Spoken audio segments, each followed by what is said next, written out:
On a commencé à se poser des questions après 2 ans d'essai. À ce moment-là, on se disait, bon, tu sais, ça fonctionne pas, il n'y a pas de grossesse. On se demandait si c'était vraiment un projet qui était réalisable, puis évidemment qu'on voulait trouver des solutions. J'ai 34 ans, je suis conseillère pédagogique, je suis mariée depuis 6 ans, en couple depuis 11 ans, et je suis la maman de 2 petites filles, Victoria et Béatrice. Le fait de rencontrer le docteur Miron, c'est venu diminuer la pression parce que pour lui, le fait d'essayer pendant 2 ans, c'était pas la fin du monde, puis il y avait beaucoup d'espoir encore.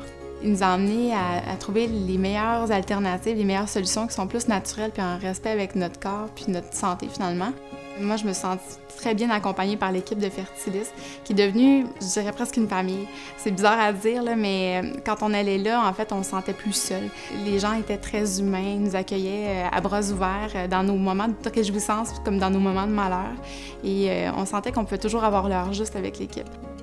J'ai appris que j'étais enceinte par mon mari qui m'a appelée pour me l'annoncer. Rapidement, Dr Miron aussi a suivi le pas avec des membres de son équipe là, pour me féliciter. C'était un bonheur qui était vraiment partagé. C'est sûr que c'est un processus qui est assez exigeant, puis après plusieurs essais, on avait peut-être envie d'abandonner. Par contre, l'équipe n'a pas cessé en fait d'avoir espoir en notre projet. Puis je pense que c'est grâce à cet espoir-là qu'on a eu le goût de continuer et ce qui nous a permis d'avoir 2 belles petites filles aujourd'hui. Puis pour ça, je pense qu'on ne pourra jamais les remercier assez.